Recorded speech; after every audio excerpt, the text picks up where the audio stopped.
کہ آپ لکھ رہی ہیں، شاعر ہیں، تو گھر والوں کا کیا رد عمل؟ پہلے مجھے ڈر تھا کہ والدین سے تو نہیں، والدہ اور والدہ سے تو نہیں تھا، لیکن خاندان والوں سے ڈرتی تھی کہ پتہ نہیں کیا رد عمل آئے گا، تو بس لکھ رہی تھی۔ اور لیکن جب میرا انٹرویو یہاں پہ چھپا مارننگ نیوز میں، اور یہ 75 کی ہی بات ہے، وہ انگریزی میں چھپا تھا، مارننگ نیوز اخبار تھا، تو میرے ماموں نے جو سب سے خاندان کے ایک طرح سے سربراہ ہے، انہوں نے مجھے خط لکھا اور اس میں شاباش دی، تو پھر میرا حوصلہ بلند ہوا۔ لیکن ہمارا خاندان پڑھا لکھا تھا، تو یہ رکاوٹ نہیں تھی کہ لکھنے پڑھنے پہ کوئی ممانعت نہیں تھی۔ ڈھاکہ میں بھی جو میرے ماموں تھے وہ بہت حوصلہ افزائی کرتے تھے، ان کی وجہ ہی سے میں نے یونیورسٹی میں ایڈمیشن لے لیا تھا، ورنہ مشکل ہوتا، کیونکہ ہمارے ہاں بہت کم عمری میں لڑکیوں کی شادی کر دی جاتی تھی۔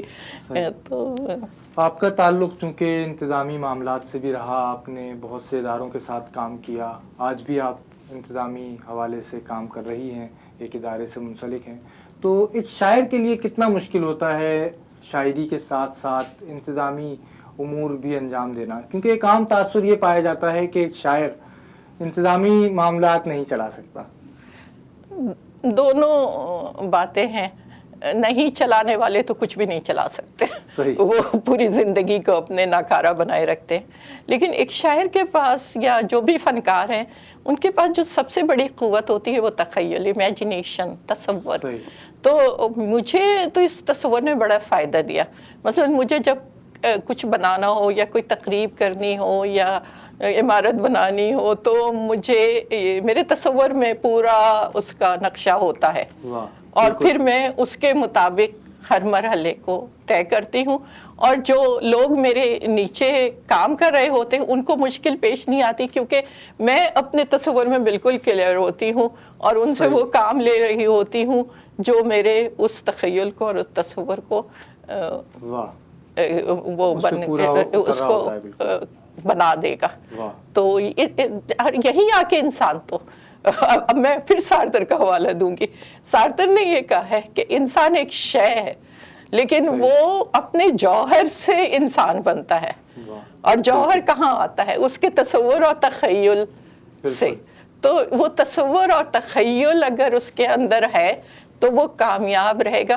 لیکن ہمارے ہاں اس وقت مشکل یہ ہے کہ جو تعلیم دی جا رہی ہے، جو ہمارے علمی ادارے ہیں، وہ نہ دانش پروان چڑھا رہے ہیں، نہ امیجنیشن پروان چڑھا رہے ہیں۔ صرف پڑھا دینا تعلیم نہیں ہے، تصور کو، تخیل کو اور آگے دیکھنے کی صلاحیت کو، اس کو بھی پیدا کرنا ضروری ہے۔ آپ 1971 میں کراچی آئیں، پھر آپ واپس گئیں، پھر آئیں، یہ جو ایک سانحہ تھا اس نے ادب پر بھی اثرات ظاہر مرتب کیے۔ جی جی، آپ کی شاعری میں کیا اس کے اثرات آئے یا شخصیت میں؟ بہت آئے۔ جو میرا بالکل ابتدائی انٹرویو چھپا میگ میں، جب میں بہت ہی یہاں پہ تعلیم ہی حاصل کر رہی تھی، تو مجھے ینگ میچور پرسن لکھا انہوں نے۔ تو یہ اور اسی طرح آغا مسعود حسین نے بھی، جس نے بھی میرا انٹرویو وغیرہ میرے بارے میں لکھا، تو انہوں نے مجھے اس ینگ ایج میں بہت میچور پرسن لکھا۔ تو نیچرلی وہ جو اتنا بڑا سانحہ جھیلنا اور اتنی بڑی تبدیلی کو قبول کرنا، کیونکہ جو خاندان کا ایک حصہ وہاں رہ گیا، ایک حصہ یہاں آیا، اور وہ ہوا جو ہم نے سوچا بھی نہیں تھا کہ رات کو ہم اپنے گھر میں سوئیں اور صبح اٹھیں تو نہ اپنی شناخت رہے، نہ وطن رہے، نہ رشتے زمین سے وہ رہے، جھنڈے کا رنگ تک تبدیل ہو چکا تھا، اور اس کے بعد پھر ایک ہی خواہش، ایک ہی لگن تھی کہ کسی طرح اس گھر بار اور سب کو، اگلے دن کا اعتبار ہی اٹھ گیا تھا، سب کو چھوڑ کر کسی طرح پاکستان پہنچ جائیں، کیونکہ ہم پاکستانی کہلانا چاہتے تھے۔ اس دن پتہ چلا کہ باقی سب چیزیں ہیچ ہیں اگر ہماری قومیت کوئی نہیں ہے۔ یہ بالکل ایسے ہی ہے کہ بے گھری سے بھی زیادہ بڑا دکھ ہے بے وطنی کا۔ واہ واہ واہ۔ ناظرین کرام، ڈاکٹر فاطمہ حسن ہمارے ساتھ موجود ہیں، ان سے گفتگو ہو رہی ہے ان کی شاعری بھی سنیں گے، ان سے گفتگو بھی کریں گے۔ ایک وقفے کے بعد آپ ہمارے ساتھ رہیے۔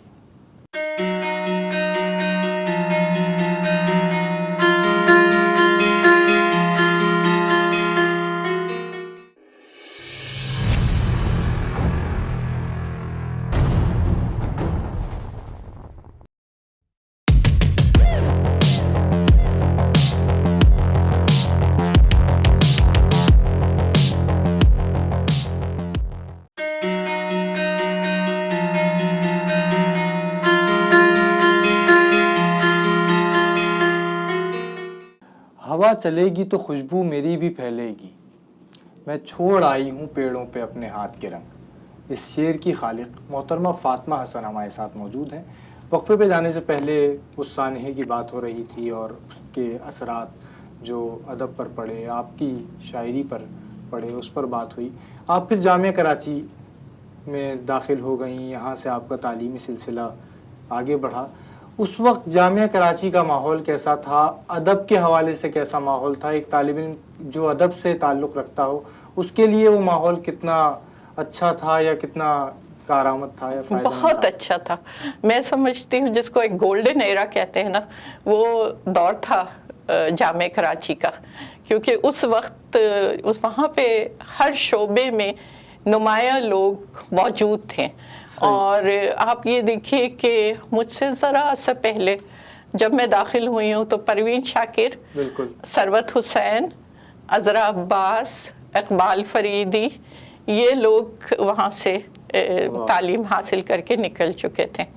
اور جو موجود تھے ان میں ایوب خاور بھی نکل چکے تھے، اشفاق حسین بھی، اور جو موجود تھے ان میں انور سن رائے، شوکت عابد، شاہدہ حسن، اور یہ ہم لوگوں کا یہ ایک گروپ تھا۔ پھر تنویر انجم آ گئی، 1 سال جونیئر تھی، شاہدہ مجھ سے 1 سال سینئر تھی۔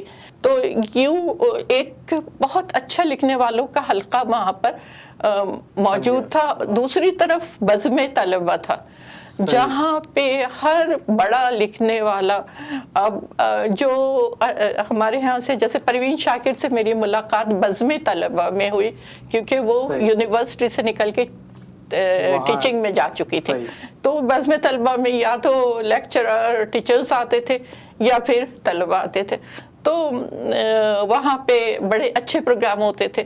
اور پھر سارے بڑے لکھنے والے، وہ آپ کے فاروقی صاحب ہوں، انتظار حسین صاحب، ڈاکٹر احسن فاروقی، انتظار حسین، منیر نیازی، ان سب سے ہماری ملاقات وہاں پر ہوئی۔ باہر سے آنے والے جتنے شعراء اور ادیب آتے تھے اس زمانے میں، سارے وہاں پہ جو موجود تھے وہ لوگ بھی۔ تو یہ کیا یہ قدرتی طور پہ ماحول تھا یا اس میں کچھ لوگوں کا عمل دخل تھا، اداروں کا یا حکومت کا؟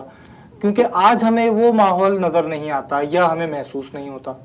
نہیں، وہ قدرتی ہی تھا، ایک تسلسل تھا، روایت سے چلا آ رہا تھا۔ ریڈیو پاکستان ہمیشہ ایک اچھی تربیت گاہ رہا۔ اس سے پہلے بھی دیکھے کہ جو انڈیا میں بھی جو بڑے بڑے شعراء اور ادیب تھے وہ ریڈیو سے ہی یا اخباروں سے، صحافت سے وابستہ ہوتے تھے، اور وہیں پر ان کی تربیت بھی ہوتی تھی، وہی بیٹھک بھی ہوتی تھی۔ مگر وقت کے ساتھ ساتھ ہمارے اداروں میں انحطاط آیا، ٹیلی ویژن بنا۔ جب ٹیلی ویژن بنا تو اس وقت پھر بھی ادیب اور شعراء ادھر گئے، لیکن یہ سارا انحطاط شروع ہوا 80 کے بعد، جب ضیاء الحق کی گورنمنٹ آئی ہے، اور اس کے بعد بہت سارے مسائل آئے ہیں۔ یونیورسٹی میں آپ جب تھیں اس وقت یونیورسٹی میں انتخابات بھی ہوتے تھے، جی جی، تو وہ جو ہوتے تھے اس وقت یونیورسٹی کا ماحول کیسا تھا؟ اور اس کے بعد جیسے آپ نے بتایا ضیاء صاحب کی حکومت آئی اور وہ طلبہ یونین پر بھی پابندی لگی، جی، تو اس کے اثرات کیا پڑے طلبہ کی شخصیت پر یا ان کے ذہنوں پر؟ بہت برے اثرات پڑے۔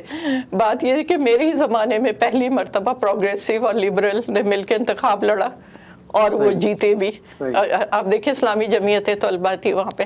اچھا، اب یہ جو ہم لوگوں کے اختلافات اس عرصے میں، یعنی میں تو ڈھاکہ سے ہی اسٹوڈنٹ پالیٹکس میں میری ایک تھا شعور تھا مجھے، اور وہاں پہ بھی میں